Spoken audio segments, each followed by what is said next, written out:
योऽन्तः प्रविश्य मम वाचमिमां प्रसुप्तां सञ्जीवयत्यखिलशक्तिधरस्वधाम्ना अन्यां च हस्तचरणश्रवणत्वगादीन् प्राणान्नमो भगवते पुरुषाय तुभ्यम्.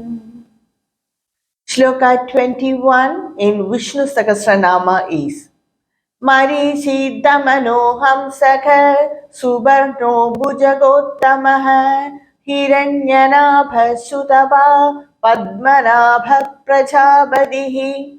There are 9 namas in this shloka.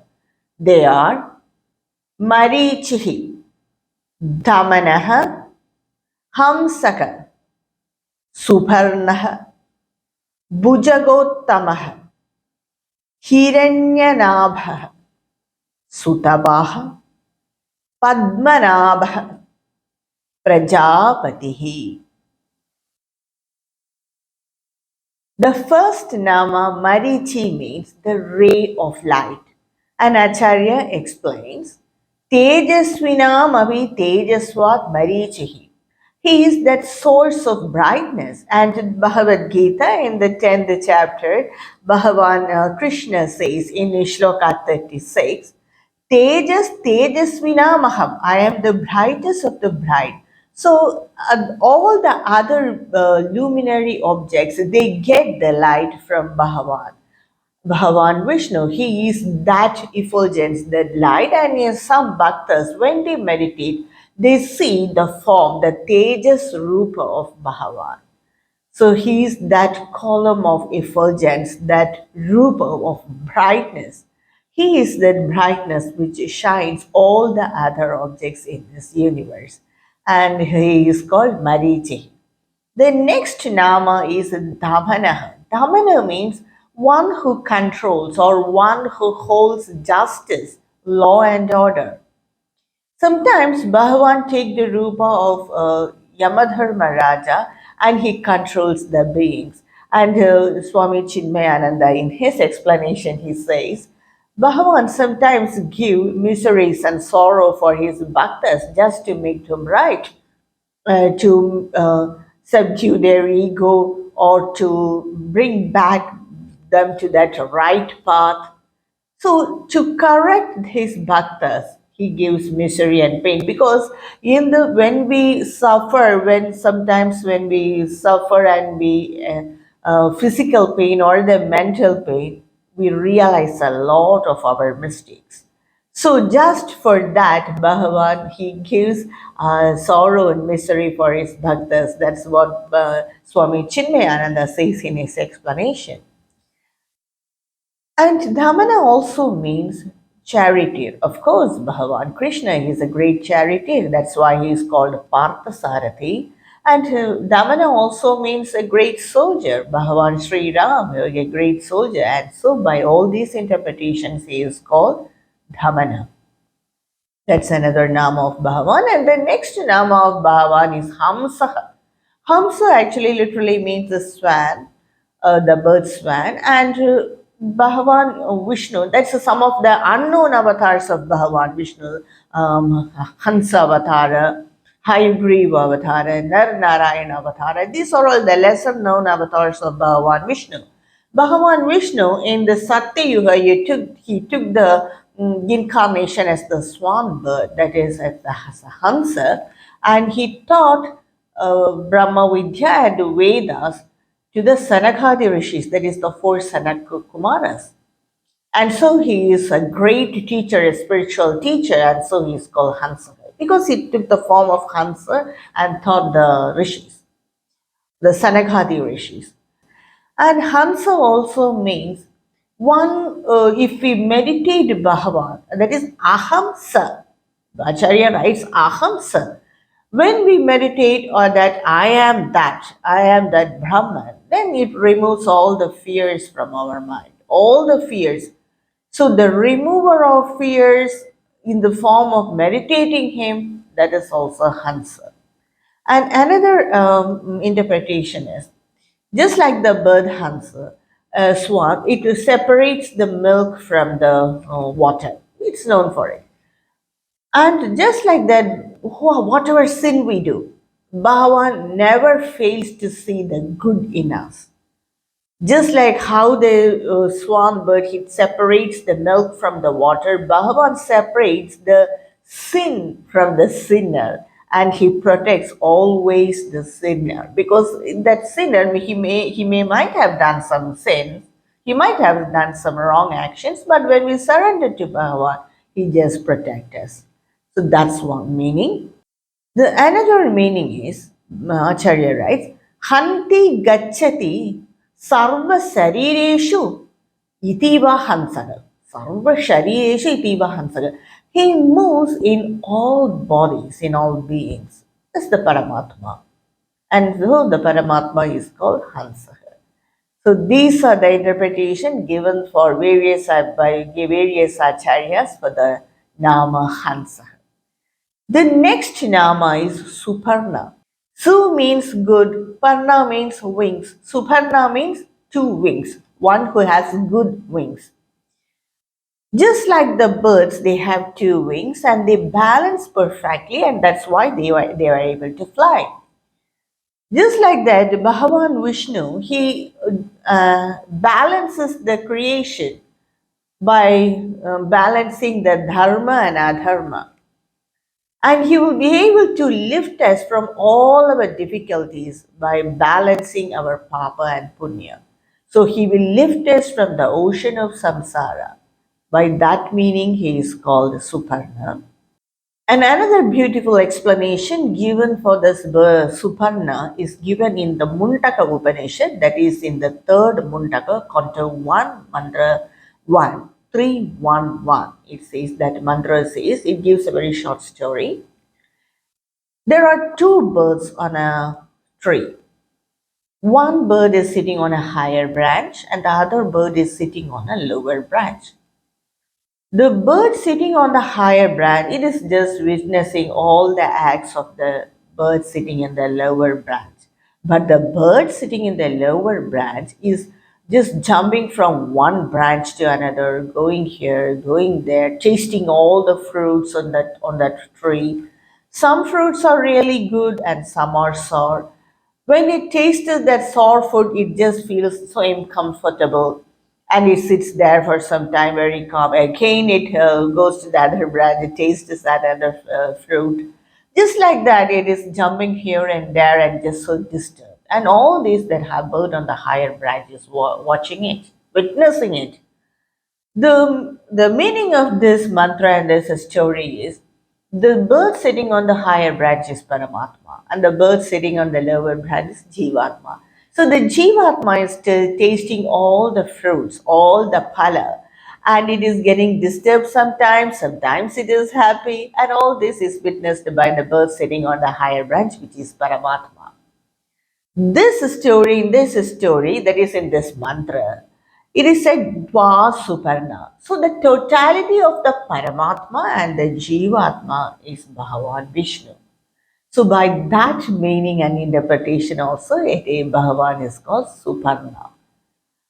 And the next meaning like this is, in the interpretation is, Bhagavan Vishnu again in the Sloka 10, he says, I am the Garuda among the birds.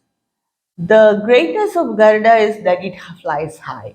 It flies high because of the strength of its wings. And so he is Bhagavan Vishnu, he says that I am the Garuda among the birds. So he has two wings, Subharna, and the strength of that bird is there, it is its wings. And so he, Bhagavan, is called Suparna because he identifies with that bird, Garuda. So just like Garuda, Bhagavan Vishnu, he balances our all our acts, that is all our actions, all our karmas, and carries us across the ocean of samsara. So by that meaning also he is called Suparna.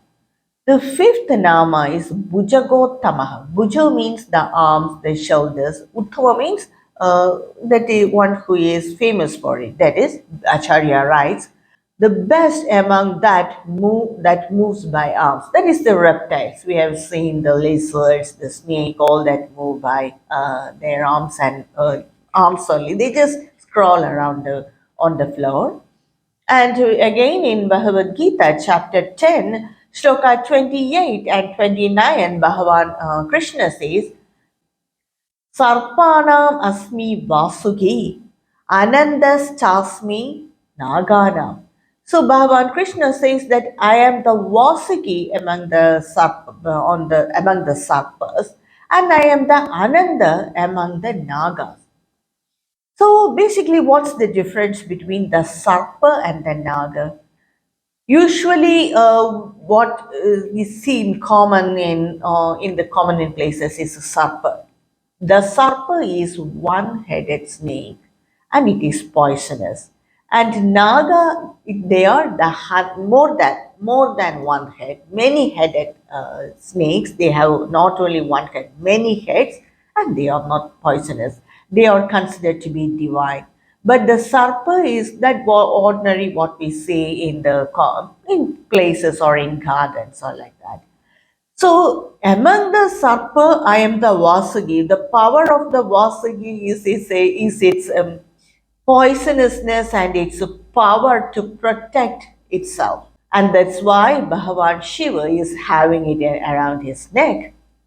And the power of the Nagas is it has the highest of that Nagas is it has 1,000 heads, and on that only Bhagavan Vishnu reclines. And that's why Bhagavan Vishnu is called Bhujagottama because of the two meanings given in Bhagavad Gita. Bhishmacharya says that he is the Bhujagottama, he is the best among the ones who move by arms. The next nama, that is the sixth nama, is Hiranyanabha. Hiranya means gold, Nabha means navel. And Bhagavan Vishnu, he is said to have that golden navel that because, gold, Hiranyanabhi, because the entire creation sprouted out of his Nabhi. By that meaning, he is called Hiranyanabha. And another interpretation is the creator Brahma, Lord Brahma, he came from the Nabhi of Bhagavan, and so it is so auspicious. And because of that, he is called Hiranyanabha. His navel is so auspicious like gold because it's the birthplace of Lord Brahma. And another interpretation is it is from his Nabi the entire creation came out, and so he is called Hiranyanabha. The next Nama is Sutapa. Su means good or proper or right. Tapa means penance. One who does penance in that right way or in that proper way is Sutapa.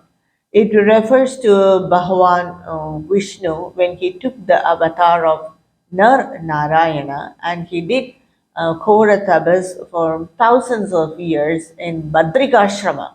And that's why that place, Badrikashrama itself, became that place of penance. Whoever goes to Badrikashrama and do tapas or meditation, automatically the mind will come under control, because the atmosphere, the vibration itself is so peaceful and perfect. Because once Bhagavan Vishnu as Narayana, he did tapas there, and he did proper tapas. That is, proper tapas means or keeping the mind and intellect on the Atma. It is so difficult to keep the mind and intellect on the Atma. And Bhagavan did that for thousands of years there in the Badrigashrama. And so that is referred to as the perfect tapas. And so Bhagavan Vishnu is called Sutapa. The next nama is Padmanabha. Padma means lotus and Nabha means the Nabhi. That is the navel. And the lotus flower, it symbolifies the creation. According to the Shastras, the creation means it is the lotus flower.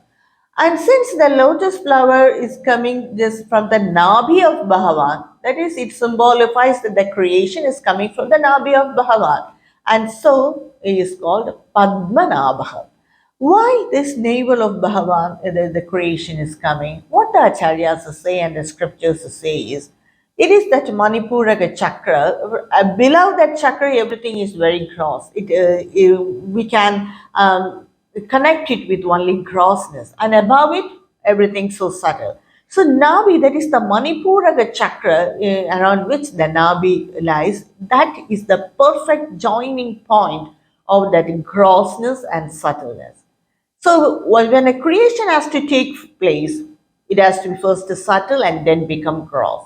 And that's why the Nabi of Bhagavan is chosen for that creation, and Kamala, that is the Padma, that is the lotus flower. It always indicates that creation only because it has infinite petals and it is coming from that deep waters and coming to the surface and then it blooms. So all that indicates creation because the earth came from the deluge. After that deluge, the creation again happens. So because of all that, lotus flower is always symbolifies creation, and Padmanabha means from the Nabi of Bhagavan, this creation is coming, and that the lotus flower symbolifies the creation, and so he is called Padmanabha. The universe is symbolized as the lotus, and the center of the universe is the Nabi of the Bhagavan. And so he is called Padmanabha. And so by all these interpretations, and another interpretation is given by some acharyas is the lotus always refers to our heart. Bhagavan Vishnu, for the bhaktas, he stays in the heart and shining like a gem in the lotus in the center. Nabi also means the center, in the center of the heart. He shines in the center of the heart, that is the lotus of the heart, and so he is called Padmanabha. So by that interpretation, Bhagavan is called Padmanabha. The last nama is this shloka is Prajapati, one who is the father of this creation, one who is the lord of this creation, one who is the leader of this creation. Because all the creation, all the beings, it came forth from Bhagavan Vishnu, and so Bhagavan is called Prajapati. So these are the 9 namas in this shloka. And the summary of this shloka is Bhagavan Vishnu, he is self-effulgent and he holds justice and controls everyone. He removes the fear of samsara. When we meditate on him, it removes the fear of the samsara, and he's a great spiritual teacher. He reclines on Ananta and he identifies himself with Sarpa, and so he is called Jagottamaha. The creation came from the navel of Bhagavan, and so it is so auspicious, and so he is called Hiranyanabha. And he performs tabas and Kora tabas and perfect tabas in the place of Bhadrikashrama when he took the Narayana avatar, and he is the center of creation, and all the bhaktas hold him in the center of their heart and worship them, and he is the father, lord, and leader of all beings. So this is the total meaning of this shloka, shloka 21 of Vishnu Sahasranama. So I will explain the next shloka in my next video. कायेन वाचा मनसेन्द्रियैर्वा बुद्ध्यात्मना वा प्रकृते स्वभावात् करोमि यत् सकलं परस्मै नारायणायेति समर्पयामि ॐ तत्सत्.